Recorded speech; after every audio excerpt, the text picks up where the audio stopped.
Thank you guys for coming. We'll call the subcommittee meeting to order. This is House File 222. It deals with the 1619 project put out by the New York Times, and the bill would cut funding to schools that use it as history curriculum. As is ready for subcommittees, we will go around the room, and I will start with whoever would like to start first. All right. Mary Brown with the Board of Regents. The board is registered against this bill.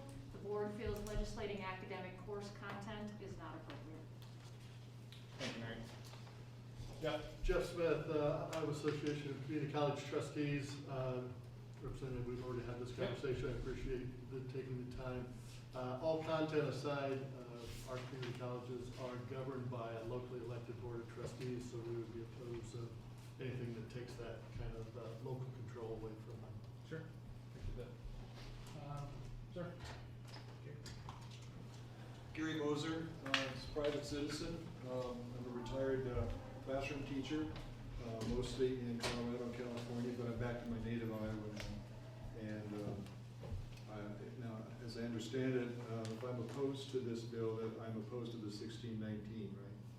Is that You're the in support of the bill. I'm in support of it, okay.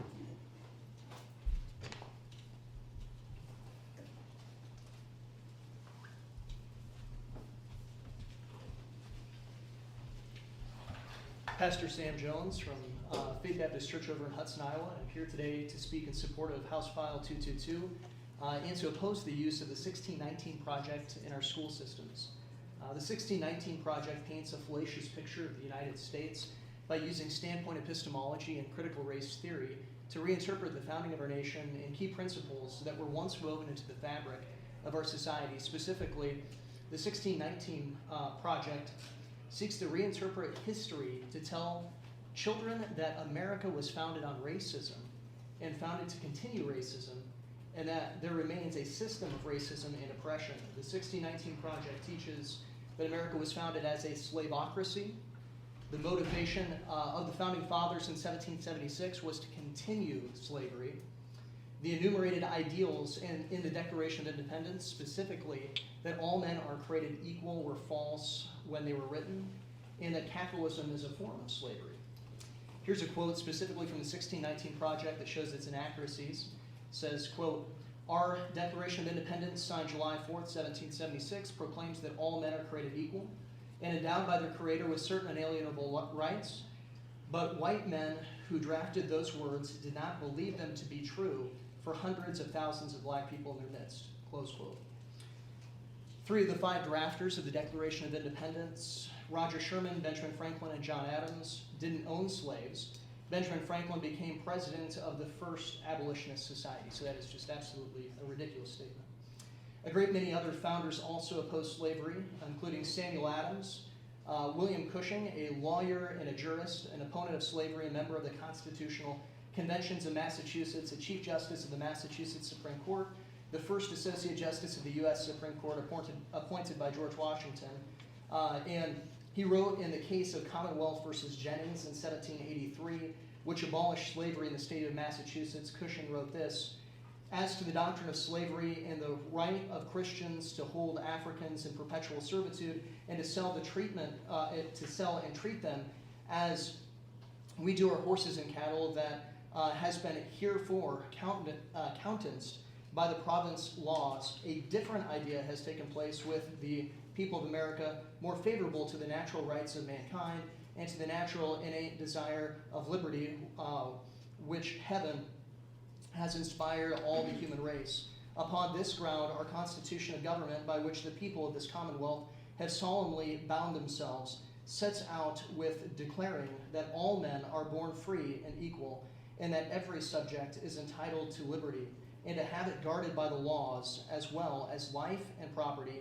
In short, is totally repugnant idea of being born slaves. The idea of slavery is inconsistent with our own conduct and constitution." John Jay also was against this. John Quincy Adams, who became known as the Hellhound of Abolition, was also, of course, against slavery, continually bringing up the abolition of slavery in spite of the executive order. But as mentioned, the 1619 Project uses critical race theory to reinterpret history What is critical race theory? Critical race theory is a part of a deconstructionist worldview that is rooted in postmodernism. Critical race theory emphasizes experience over argument and has four main premises. Human relationships should be found fundamentally and understood in the terms of power dynamics, which differentiate groups into oppressors and the oppressed. The second one is our identity as individuals is inseparable with our group identity. The third one is all opposed groups find their fundamental unity in their common experience of oppression. And the fourth one is the fundamental human project of liberation from all forms of oppression. Consequently, the fundamental virtue is standing in solidarity against the oppressor. As you can tell, the main theme of this theory is oppressed versus oppressor. To anyone who has studied history at all, that should ring familiar with a particular theory from Karl Marx. And Marx, of course, applied this theory to economics, so we cannot rightly say that the 1619 Project promoted classical Marxism. Rather, they draw from the Italian philosopher Antonio Gramsci, who applied Marxist philosophy to culture and created cultural or neo-Marxism. And this is what the 1619 Project promotes. With critical race theory, the 1619 Project sets its eyes on criticizing, ultimately deconstructing a Western civilization. At the heart of Western civilization, we find a monotheistic view of ethics specifically found within the Ten Commandments, and this is what our nation was founded upon. And with this in mind, the 1619 Project's open despising of capitalism, we can find that the project's goal is similar to Karl Marx, who proclaimed that his goal in life was to dethrone God and to destroy capitalism. And this is why, as a pastor, I care enough about this bill to speak out in favor of it and to oppose the 1619 Project.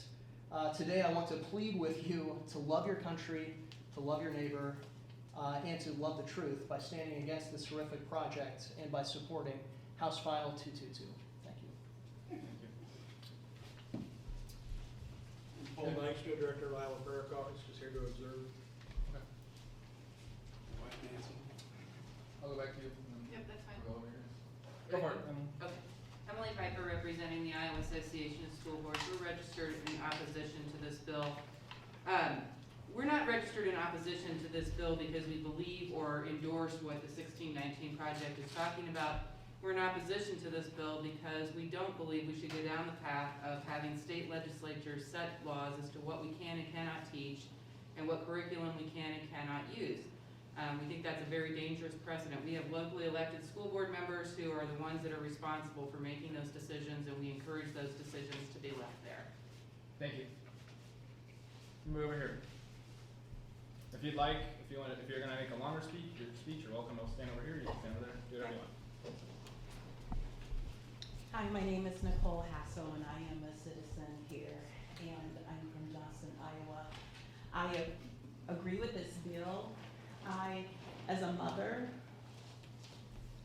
I have a history, and if you try to change my history, you change who I am as a person. And I have two kids who are 8 years apart. My daughter learned a history for her country that was less than par, and now my son just went through U.S. history, which was horrible. He didn't learn anything. I questioned everything that his teacher told him. If we're gonna do this, let's do it right. I am a proud American citizen. I appreciate my freedom. I appreciate everything that this country stands for. I appreciate the history of this country. It took all the colors, men and women. If we're going to discuss history, if we're going to teach the true history of this country, let's talk about that. Let's teach the true history. That America, United States, was only about 2.5% of the slave trade, and Brazil and Portugal was 25% of the slave trade.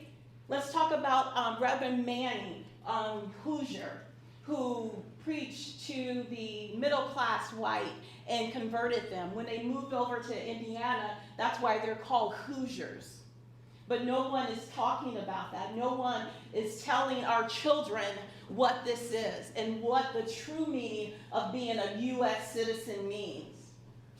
So, how dare someone wants to change the history. You cannot erase history. History is part of who we are. It's part of this country. My history makes me who I am today. I'm a woman of faith, first and foremost, and I'm a woman who loves her children, and I will not stand back, or I will not keep silent any longer to let someone else tell me or dictate to me what my children should be learning and what they can't learn. How dare you? You're elected by the people. I elected you. You should have my best interests in mind. You should have the people's best interests in mind, not your own hidden agendas. How dare you not consider my son? How dare you not consider my daughter? How dare you not consider the color of my skin? Teach the real history. What about Whitfield? Teach the real history. It goes further back. If you're going to do anything, teach the real history, not the lies that's been out there. Enough is enough. Let's pull up our bootstraps, let's lock arm in arm, and let's do this thing. We owe it to our kids, we owe it to the next generation to not just let this happen, to just roll over and say, okay, I'm going to take it. You know what? I point at me. The finger points at me because I had my head in the sand. But no longer will I have my head in the sand. I will hold you accountable. Those are the people I elect. I will hold you accountable. Thank you. If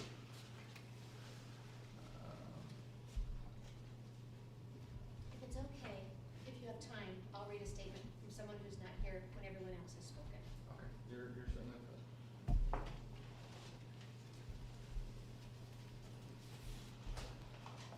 Sorry. I do have a prepared statement. My name is Rita Davenport. I have recently retired after 30 years working with students in higher education. I am a lifelong Iowan. My ancestors settled in Iowa in 1885. I like history, and I love the study of genealogy. Due to these interests, I have a strong understanding of the cultural and historical influences in my own family's history. By knowing my own history, I can articulate my own perspective and share what I believe and why I believe as I do. My family's 136-year history in Iowa isn't a whitewashed history. It is real, and it is as important and as valid as the experiences of any other Iowan's family history. Additionally, from 2014 through 2018, I served in an appointment to the Commission on the Status of African Americans, which is part of the Iowa Department of Human Rights. And that appointment allowed me to further expand my knowledge base about Black Iowa and the issues that affect Black Iowans. Throughout my life, I've been very aware that many of the differences among us have to do with economic class rather than race. I do not discount the class disparities that exist to this day began with systemic racism, such as redlining. I'm not of the opinion of that the systemic inequities that happen in our collective American history are reason to declare that everything in our nation's history is evil and racist. The curriculum of the 1619 Project inaccurately teaches our children to believe that the very birth of our nation is due to a desire to preserve slavery. That is just one of its many inaccuracies. I am also known in many circles as a Christian conservative Republican. As such, I'm in good company with noteworthy Black conservative scholars and thought leaders, including Bob Woodson, Shelby Still, Walter Williams, Carol Swain, Herman Cain, and Dr. Ben Carson. I've paid particular attention to the work of Bob Woodson, who developed the 1776 Unites curriculum, which counters the narrative of the New York Times 1619 Project. 1776 Unites offers resources, including lesson plans, activities, reading guides that tell a more accurate, complete, and inspiring story of Black Americans by highlighting Black excellence rather than victimhood. I believe we uplift and strengthen our nation when we teach children about America's founding principles and exceptionalism, which is not determined by race or other immutable physical characteristics. I can personally relate to that, and I believe that the successors my ancestors achieved were specifically because they did not see themselves as victims. In my 57 years, I've never felt that I could not achieve anything because of my race. I earned a bachelor's and a master's degree without special treatment or consideration based on my membership in a minority group or protected class. I also closely follow Dr. Carol Swain, retired Vanderbilt professor, who was recently appointed the vice chair to the 1776 Commission. The commission was formed by President Trump in anticipation of our country's 250th anniversary. The goal is to provide truth, perspective, and patriotic education at this critical time in our history when society is blaming and shaming and not aware of or rejecting the truth of our collective American history, which is based on our great Constitution. Specifically, the 1776 Commission report encouraged teachers to teach our children about the core principles of the founding of our nation. And this brings me to the reason that I'm here before you, House File 222, which I support. And I strongly agree that if taxpayer funds are being used, our children should not be miseducated, which is what that 1619 project has been shown to do. The agenda of such teaching is creating division and pushing a permanent victimhood status.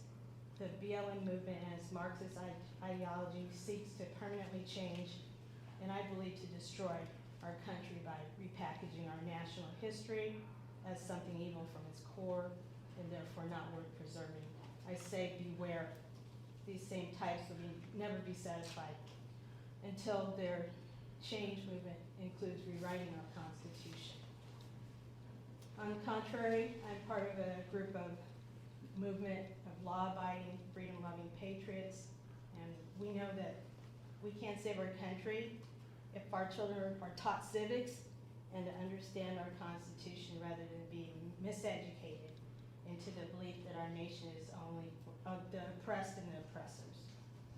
I wonder if people will ever realize that it is dangerous to put people in race and class groups. The founders and the Constitution have brought us this far. We owe it to our children and future generations to believe and live out our foundational guarantee that we are all endowed with the inalienable rights of life, liberty, and the pursuit of happiness. There is nothing wrong with our United States Constitution, and what's wrong, I feel, is that it's not being taught. And lastly, I just want to agree with, I know that Representative Wheeler has earlier called for protected class for people with diverse political beliefs and diversity of thought. And I can really attest to that because I've been a conservative Christian, well, a long, long time, over 30 years. And lately, if I say my beliefs and share my beliefs, people behave very poorly towards me and they're very angry. And that's my comments. I appreciate your time. Thank you. Sir?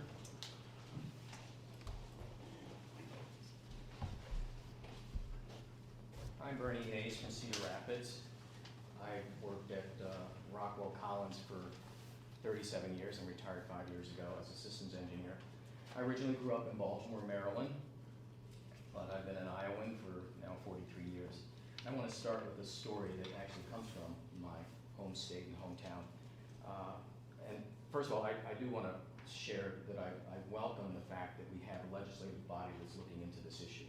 We need watchmen. We need watchmen and women because the general populace is ignorant, frankly, of what's going on and what's being decided by this group or that group. So I welcome. This is the way American government should look and Iowa government should look. So I thank you for the opportunity. I'm going to ask you a question. How many of you have heard the story or know the story of the bulletproof George Washington? You don't have to raise your hand, but I'm just throwing it out there, okay? Because I was 35 years old when I learned that story about George Washington, and the story goes like this. George Washington was a colonel in the Virginia militia, and he was part of the French and Indian War. He went with other British officers, about 70 officers, and General Braddock up to Pittsburgh to engage with the French and Indians. When they got there, they were ambushed, and because of obviously the vestments that they wore in the British Army, it was easy pickings, right? All 70 officers were killed. General Braddock died of his wounds, and Washington was the only officer left on horseback. He had 2 horses shot from under him. He had bullet fragments through his clothing, he had bullet fragments in his hair, his hat, etc. he was able to take what was left of their militia and get back to Cumberland, Maryland. And when he got there, he wrote his mother and his brother, and he said, "I've got bullet fragments all over me." He says, "and yet I was unharmed." That story was recorded in a historical book that David Barton found, and others could find, in the Maryland Historical Society. As a kid, I visited the Maryland Historical Society so many times, I can't even count, okay? But I was 35 years old before I heard that story, and I heard that story at a friend's house, watching a video put out by wall builders in Texas. And I thought, I grew up in the Baltimore school system. How come I don't know this story? Baltimore is, Nick's name is the monumental city. It was the first city to build a monument to George Washington. And it's big enough, I told some friends today, that you can't pull it down. It's right in the middle of downtown Baltimore. And I thought, how is it that I didn't hear that story and other stories that are like that? And I think the reason is because there's a bias. No one wants to hear anything that sounds supernatural. No one wants to hear anything that sounds religious. And by the way, that story was shared in colonial churches after that period. People preached on that story about Washington being bulletproof. And there's other stories. There's David Manuel, The Light and the Glory, David Mendeb, okay? The miraculous, providential things that have happened in our history, which we do not know about. And I guarantee you, if we taught history that way, kids would eat it up. It would be in those history classes. Well, here's something that's current that's happening.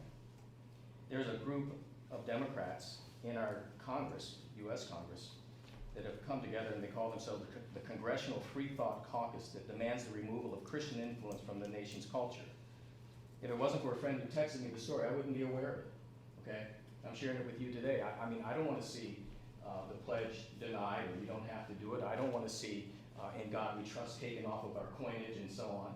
And yet, here's a movement, okay, that wants to erase our history.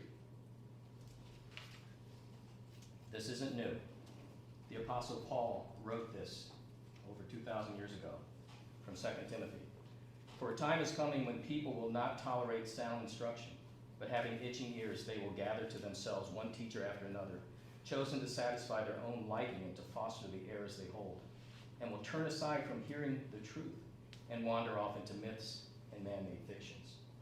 And that's what we're doing, okay, with the 1619 Project. We're presenting a view of history through one lens, and frankly, we need all the lenses. All the lenses. We were talking earlier, truth is not the domain of white people. Truth is not the domain of black people. Truth doesn't care, okay? Truth is truth. And I don't care where it comes from. We need to assess it and look at it and take it all in. The good, the bad, and the ugly, all of it. So here's some things you probably won't find in the 1619 Project. Any discussion about Crispus Attucks being the first casualty of the American Revolutionary War in the Boston Massacre.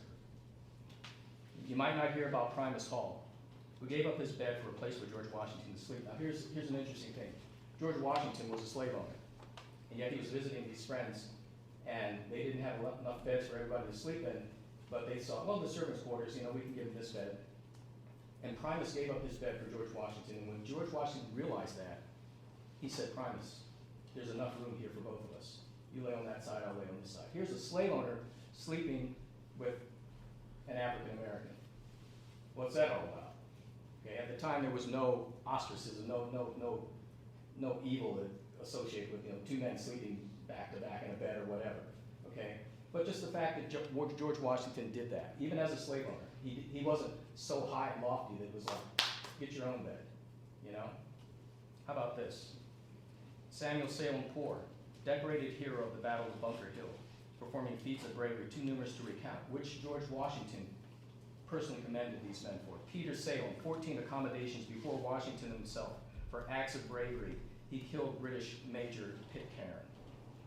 Prince Sisson, part of a commando team that captured a British General Prescott to swap for General Lee in a prisoner exchange. If you were a prisoner in the Revolutionary War and you were put on a British ship or not, that was your death sentence. You were dead. I'm sure General Lee really appreciated the fact that Prince Sisson and others came to his rescue and allowed him to be part of a prisoner exchange. How about James Armistead? He was a double agent. He was a slave, but he was a double agent under General Lafayette. And he was the key to the victory at Yorktown. He was able to not only give intelligence, but to give the British false information to to allow them to stay there for Washington to bring his troops from New York, okay, all the way from New York down to Yorktown to surround Cornwallis and end the war. Okay, that is our history. This is the stuff you won't see in this presentation. How about this? War of 1812. Captain Oliver Perry on the Great Lakes. Most of Perry's crew was comprised of free blacks, free black men. Perry actually wrote his commanders with one time because he was so lacking in men. He said, "I will take anything in the shape of a man. Just send them to me." He wrote this. He said, "Those officers and men who were immediately under my observation evinced the greatest gallantry, and I have no doubt that all others conducted themselves as became American officers and seamen." That was a battle that was pretty much lost. You know the history of that battle. Perry had a ship that went close to the British. The British had guns that could shoot a ship a mile away. Perry had to be within, I think, 600 yards in order to have any impact. His ship got torn up, literally torn up. The only thing left was his skiff, and I think out of his crew of 66, 22 men were killed or injured. He took what men were left, and he rowed to the Niagara, the other ship that stayed out of the fight, and came back, and after 2 hours of being bombarded, Perry's ship, came back 15 minutes later, crippled the British ships, and that was our victory. It's an amazing story. There was prayer behind it, believe me. The Black Panthers, World War II, 761st Tank Battalion, saw 183 days of continuous duty receiving a presidential citation. I actually have a relative who was part of that. These are the original Black Panthers, okay? These are the real guys. The Tuskegee Airmen, known as the Red Tails, they never lost a bomber. Those are the guys I would want to be flying with, okay? I know 3 gentlemen from World War II who were involved in the air war against Germany. Of those 3, 2 were prisoners of war. And they're from all over the country. I mean, just think of the odds of that. But these men, by the grace of God, were able to keep those bombers in the air. So that's where I'm at. We need to look at it all. We need to have that whole history presented. And that's the only way we can have a fair assessment.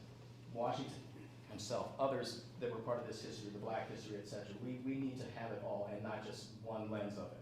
So thank you for the time. So. Thank you. Sir?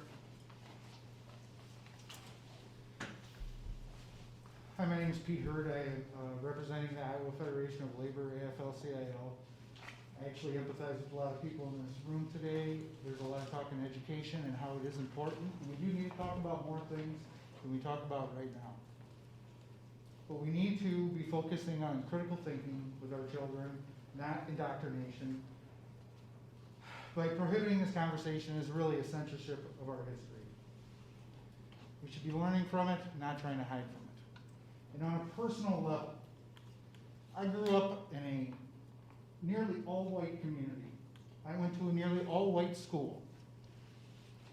There was no preparation for the racism that exists in this country. And if we don't talk about it, how do we ever plan to solve some of these problems? And we have solved some of the problems that Steve spoke about. There's some great men who've done great things and great people. And we need to talk about how we got from point A to point B. And we can't just leave out the middle of it. I wasn't ready when I got into the real world about the real problems that exist. And not trying to stand on the soapbox, but these are real issues that we are talking about today with people that we should have been talking about a long time ago. So let's not just ignore these kind of things, and I think we should address the real problem, that the racism exists. What are we doing about it? And if we can't start at the beginning, what can we start with? Thank you. Thank you.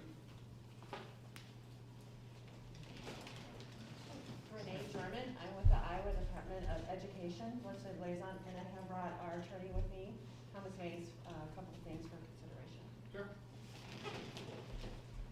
Members of the committee, the department is registered undecided in monitoring the bill. Questions about implementation or line drawing, especially since it involves removing of funds from community colleges, school districts, and Board of Regents institutions. The bill references in whole or in part. How much in part before the tripwire is tripped? If a student uses the 1619 project as a source of an essay that is evaluated by an instructor. That's part of teaching. Is that enough?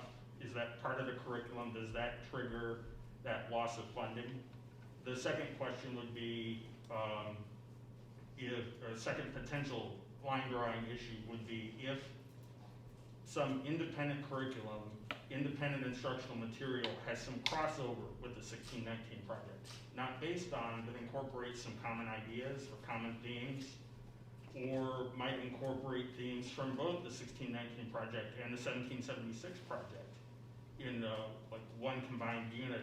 Would that be enough to violate the in part? So we're monitoring this in large part for the line drawing that my school improvement and school accreditation colleagues would be required to undertake. So thank you for your time.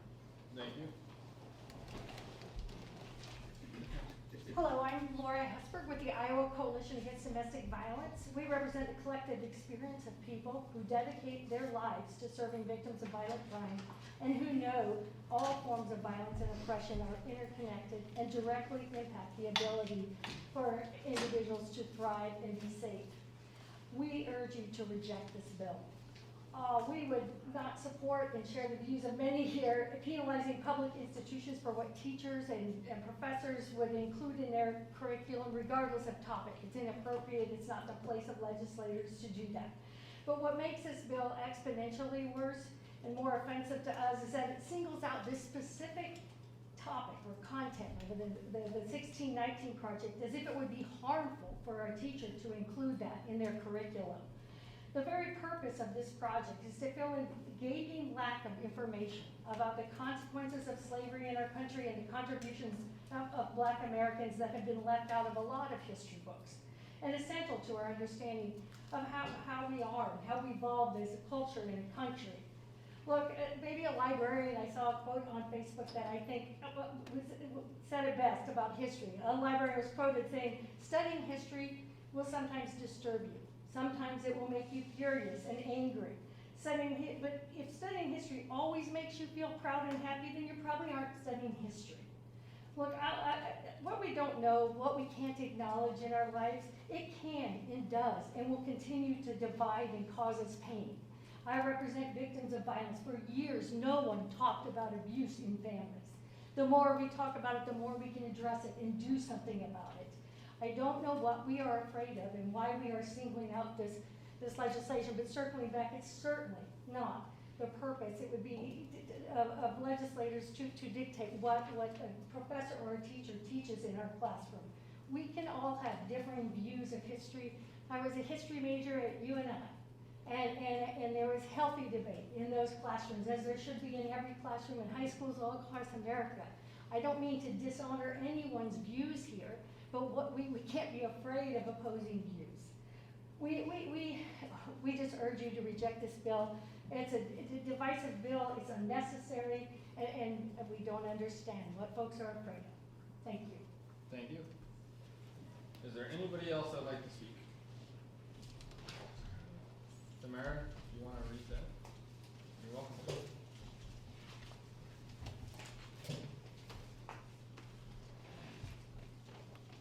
Thank you, members, for being here. Let me just say, I am Tamara Scott, but I'm reading a statement for Whitney Smith McIntosh, who cannot be here today. So thank you for allowing her written statement to be given. And let me also say, this comes from her history, her background, not my own. So these are her words. The Democrat Party are the new slave masters, and the 1619 curriculum project is their way to corrupt the next generation. Back when my grandmother, my great-grandmother, 4 times great-grandmother, Nancy Fairfax, who was a slave in Virginia, would say the slave master gave housing to the slaves, the slave master gave health care to the slaves, the slave master determined if the slaves were going to have children, how many, and the slave master fed the slaves. The slave master saw the slaves as animals to be bred, sold, and traded. Today, the Democrat Party is trying to bring about socialism, also known as communism, via the black, brown, and poor. They are targeting the black, brown, and poor by making them complacent and miseducated. This is done via Section 8 housing, EBT, minimum wage increases, no-cost health care for all, Planned Parenthood, and telling them how and when they have babies to be aborted or with birth control. These programs and behaviors that the Democrat Party is engaging in are racist. It's only reason they believe that the black, brown, and poor people need housing or food or health care and many of the handouts is because they believe the black, brown, and poor people are not capable of taking care of themselves, and they're not capable of learning, they're not capable of being motivated or educated or self-sufficient. This line of thinking and behaving proves that the Democrat Party thinks black, brown, and poor people are inferior, human weeds, and chattel. This mentality is no more apparent than when reading the words of the Democrat Party's hero, Margaret Sanger. A free race cannot be born of slave mothers. And Margaret Sanger goes on to say, the release and cultivation of a better racial elements in our society, the gradual suppression, elimination, eventual exportation, and defective stocks, those human weeds which threaten the blooming of the finest flowers in American civilization. And again, that's from Margaret Sanger. The New York Times published it in 1923. Margaret Sanger is the founder of Planned Parenthood. And then Whitney goes on and makes a very good point. She says, slave masters are teaching our children that the Republic of the United States of America is evil via the 1619 Project, the 2021 Ames School District's Black Lives Matter Week of Action, and a variety of other projects created by left-leaning slave masters supporting educators. These folks are trying to eradicate history instead of teaching our children to understand, think critically about it, and not repeat it. They are teaching that because slavery existed and racism exists, history must be whitewashed. As I was doing research for my statement, and again, this is Whitney, I pulled out the heaviest, biggest book I had on my shelf. It is 580 pages, 20 chapters of African American history in the state of Iowa. The title is Outside In, American History in Iowa 1838 to 2000. The dust cover summarizes the book and our history. It's a distinguished group of 36 writers for no pay or royalties, including community leaders as well as academic historians. They created the book Outside In, African American History in Iowa, and this book is certain to become a standard work on the African American experience. Each of the book's 20 chapters focuses on a particular aspect of that experience: legal and political rights, business and professional leadership, clubs, community organizations, churches, and schools, and more, from Iowa's territorial days to the present. Hundreds of photographs gathered from family albums, scrapbooks, as well as history archives accompany the text, which is documented with extensive references. It's a detailed index, and it's also included 3 themes tie together an enormous amount of historical information contained in Outside In. It is the struggle of Black Iowans to claim their rights as citizens, the pursuit of individual opportunity in Iowa's evolving economy over the years, the creation of community institutions to help families and individuals through good times and bad. Outside In provides the big picture and the details of this proud story of American history, African American initiative in Iowa, from groundbreaking legal victories of pioneer Alexander Clark up through the present-day political triumphs of Preston Daniels and Lametta Wynn. They're on the dust cover. Outside In is a result of the collective effort spanning 5 years. It is the first in-depth study of the Black experience in Iowa in a half century. It is expected to stand as a definitive work in its field for some time to come. While much of the book's contents recall the hard-fought struggles against prejudice, discrimination, and violence, Outside In also points to the proud traditions of understanding and cooperation among the Black and white Iowans, traditions that go back before the Civil War and remain vital today. Outside In, African American History in Iowa, 1838 to 2000, is in the Historical Society of Iowa. The authors and editors and all Iowans are indebted to the many generous individuals, government agencies, corporations, labor unions, foundations, and social organizations that provided the funds to place a copy of this book in every school and library in the state of Iowa. These individuals and organizations are listed inside the front cover, and all proceeds from the sale of Outside In are to be used in Iowa's Historical Foundation for the acquisition, preservation, and promotion of Iowa's African American history. And her last comment is, if we really cared about African American history being taught in the state of Iowa, this book would be taken off the shelves, dusted off, and cracked open, and taught in every school where it sits on that shelf. Thank you. Thank you for allowing me to speak on behalf of Whitney. Thank you. All right. Representative Smith, Representative Stone. Thank you, everyone, for coming today and sharing your views and your opinions. And I have to say that I support House File 222 because the 1619 project curriculum is inundated with errors of fact, and its interpretation that our nation is defined by racism and was conceived in oppression is complete conjecture. As our nation tries to begin a healing process and come together, I feel that this curriculum seeks to further divide our nation instead of bringing us together. Thank you. Thank you. Representative. So I guess I had a lot to say before I came here. And after participating in, being exposed to, I'm not sure which is a better verb to use. It's interesting, some of the facts and truths that for some reason can't coexist.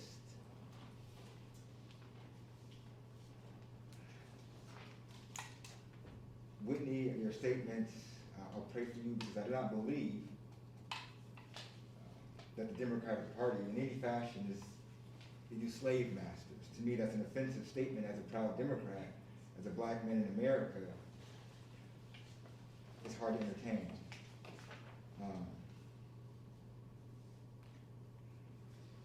Fact, George Washington was a founding father of this country. Fact, George Washington was a slave owner. That's the complexity of America. How do we move further, Representative Stone, how do we move further past these divisive times if we're only willing to acknowledge one truth, one fact? The 1619 curriculum, which I'm assuming you've read thoroughly, correct? We're gonna have a subcommittee over it. I'm assuming Correct. you've read it thoroughly. Pretty extensive. Okay. Can you tell me what specific parts you vehemently oppose? What inaccuracies you specifically want to outline? Representative, I'm more than happy to answer that. It's my bill. But- And I will in my speech. But he's on the subcommittee, right? He's on the subcommittee, but Okay. it's not his bill, and it's a lot, it's a 100-page thing. Well, So ask him that. so please. is in line with our work here. That's in line with our work. If you're going to sit here at this table, okay, if you're going to make assertions about the inaccuracies of this legislation, I expect you to be able to regurgitate that. But that's beyond the point.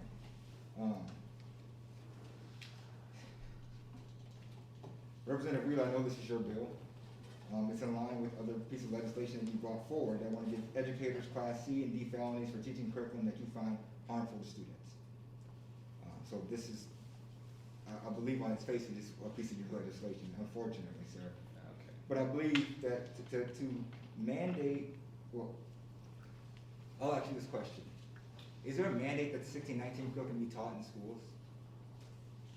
Representative, I'll be happy to get into my comments later. But is there a mandate that the 1619 curriculum be taught in Iowa schools? No, there's not. So you're banning something that's a voluntary educational tool that educators can use.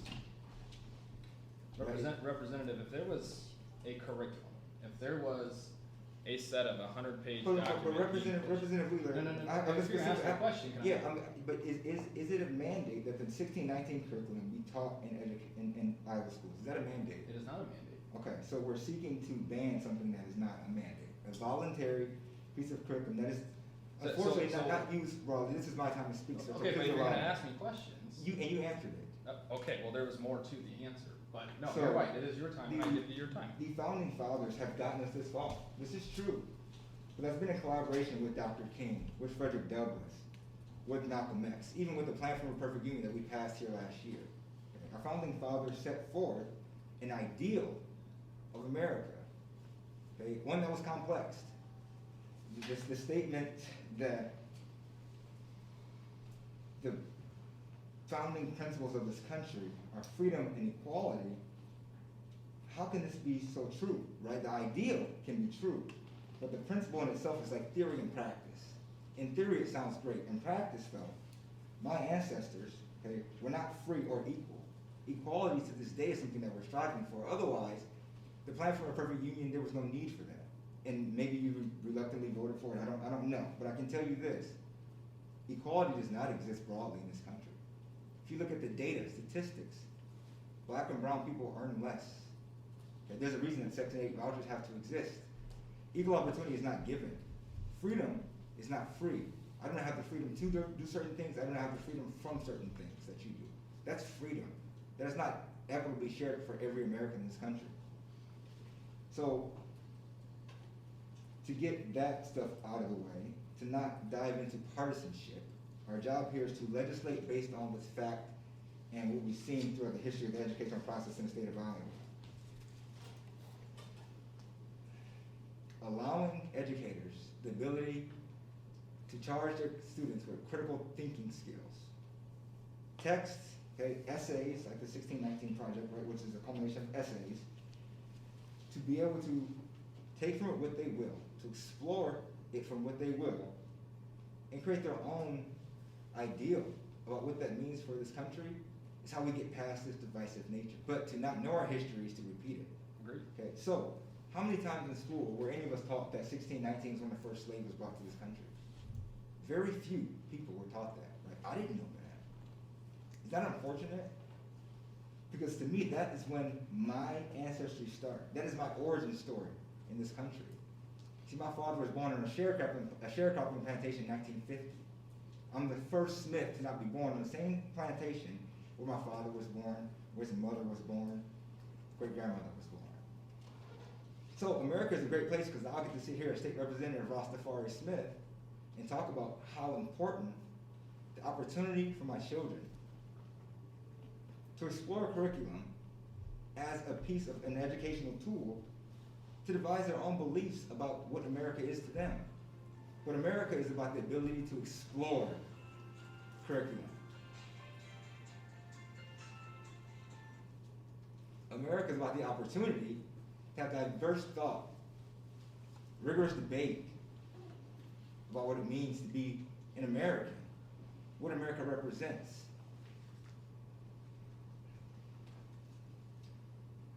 You know, banning literature throughout history has been a process in which is the beginning to certain things, right? You see, in Nazi Germany, they burned books that were un-German, right? They reviewed history as a tool to bring people up in arms, or the lack of educating folks about history, to bring individuals up in arms, to do some of the most horrific things that we've seen in humanity's history.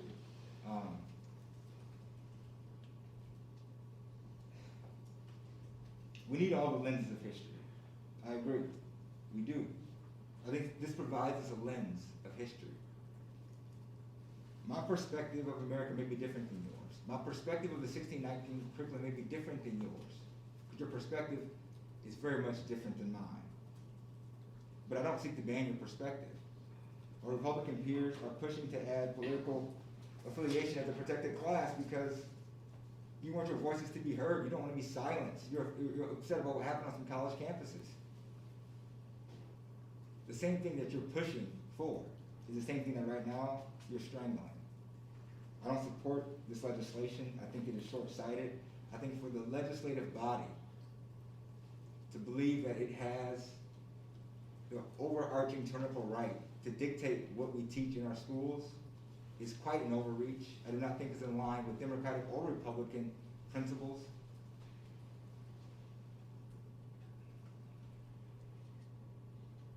We're better than this. We can be better than this. I will fight for us to continue to be better than this. Thank you, Representative. Thank you guys for coming. Representative, I'll start with your points. First off, 1526 was the first time African slaves were brought to the shores of America. It was by the Spanish Empire. It was not 1619.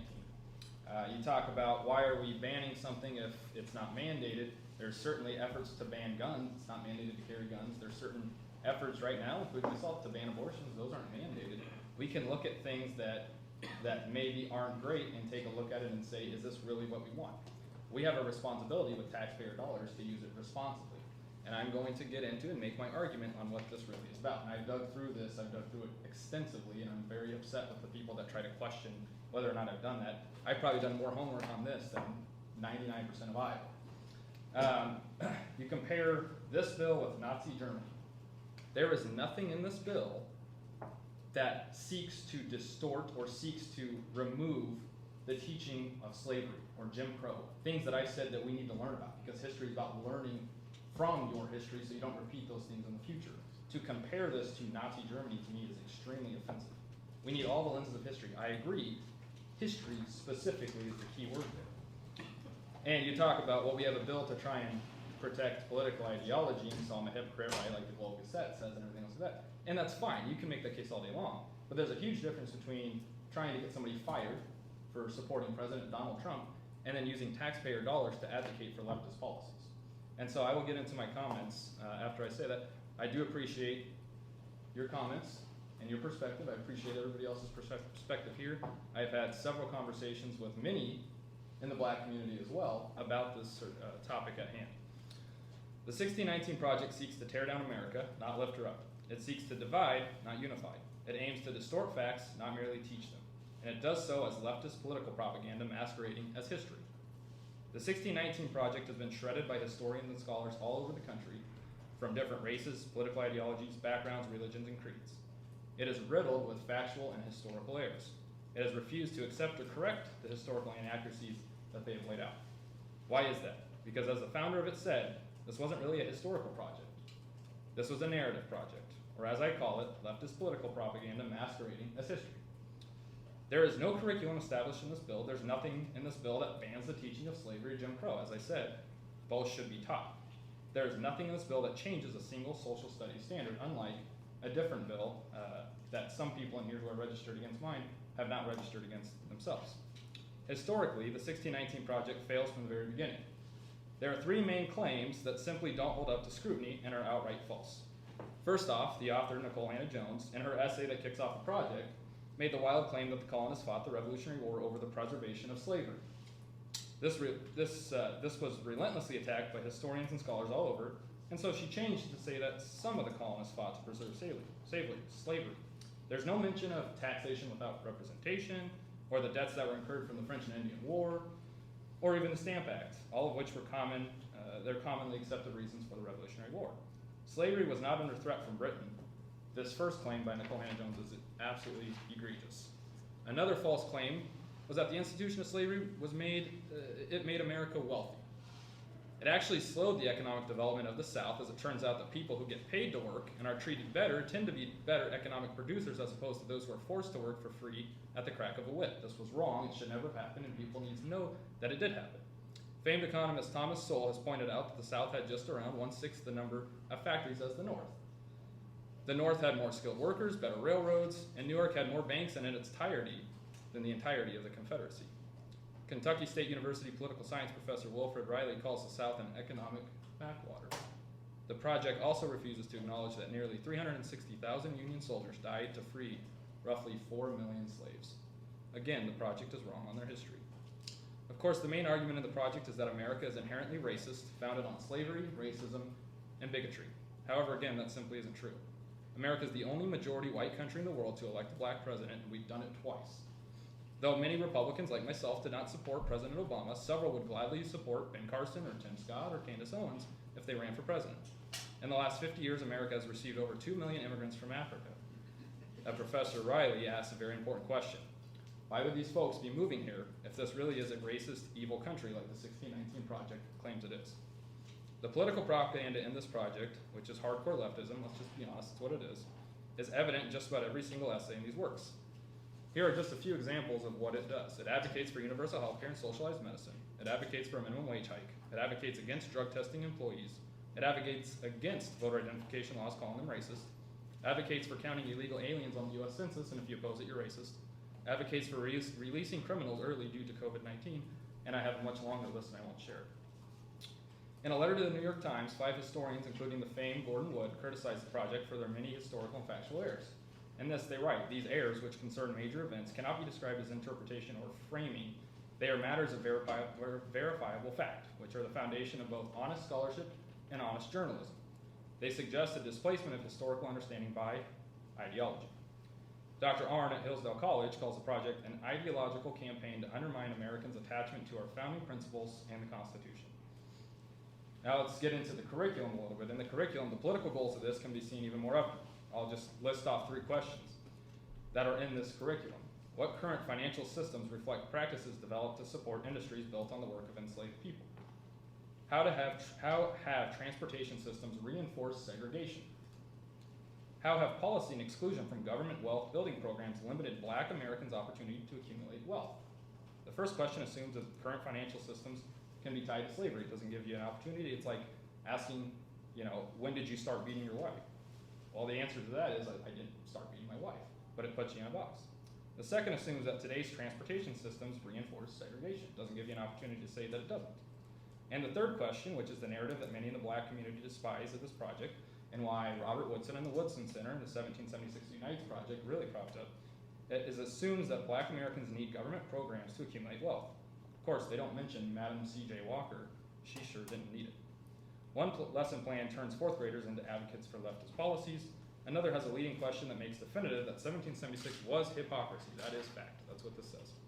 And another essentially says U.S. history books are systemically racist. But those pale in comparison to the worst and most egregious example I have found to the date. In an activity to extend student engagement, teachers should show students that they can pick and choose what they want to see out of documents of any sort. It's called Erasure Poetry. In this, the curriculum explains it can be a way of reclaiming and reshaping historical documents. They can lay bare the real purpose of the document to transform it into something wholly new. How will you highlight inequity or envision liberation through your erasure poem? As Max Eden at the Manhattan Institute points out, students could basically just pick and choose what they want to see out of the Declaration or what they want to see out of the 13th Amendment or the Constitution. You don't get to rewrite history to make it do whatever you want. That's not how this works. But that's exactly what the 1619 Project and their curriculum seek to do. I'd be remiss if I didn't mention the complete and total aerial assault on conservatives, conservatism, and Republicans in these essays. There are plenty of examples of this, yet I can't find a single instance of an attack on a leftist politician. They don't mention Robert Byrd or a leftist policy in this. Here are a few examples of their all-out attack on conservatives and Republicans. In this photo, which I have here, if anybody wants to see it, you're welcome to see it. It captions John C. Calhoun, who I didn't even know about until this past summer. John C. Calhoun's photo saying he is an influence on the modern political right.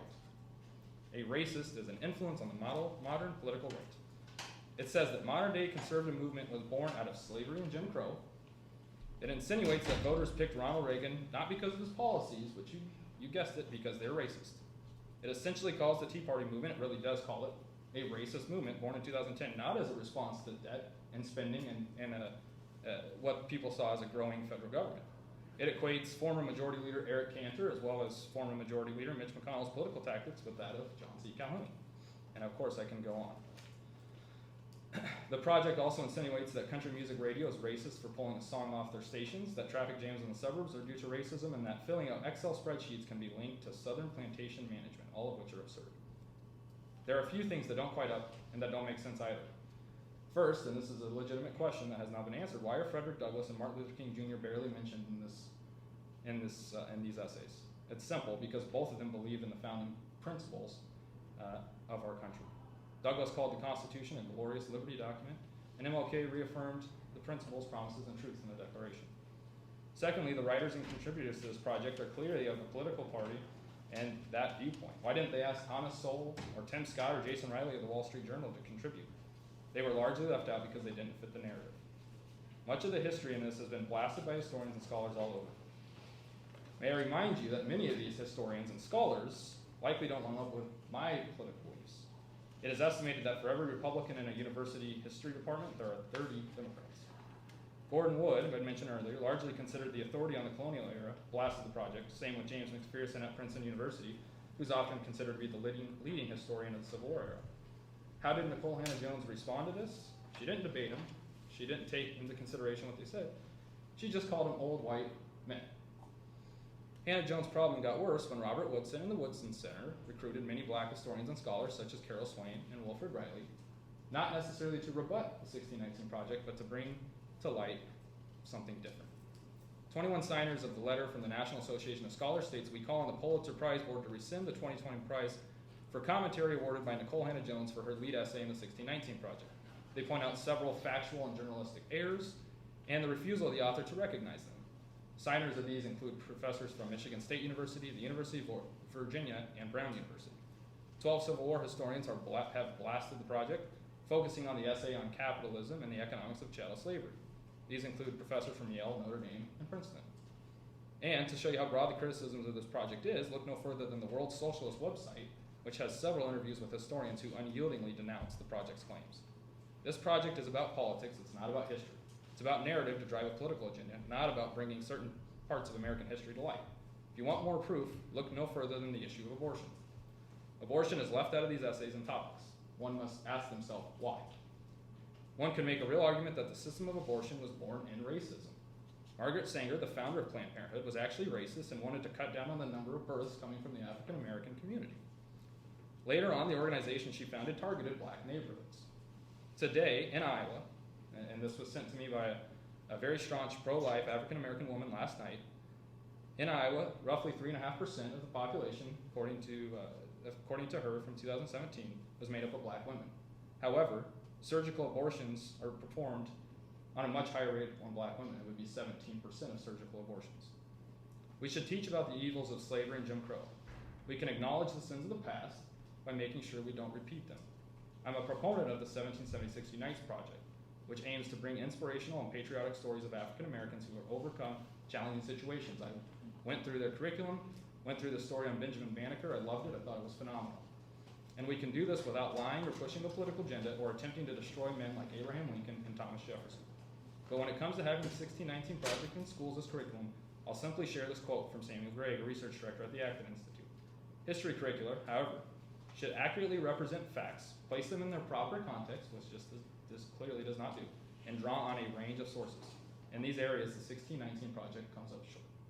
This project seeks to tear down America, not lift her up. It seeks to divide, not unify. It seeks to distort facts, not simply teach them, and it does so as leftist political propaganda masquerading as history.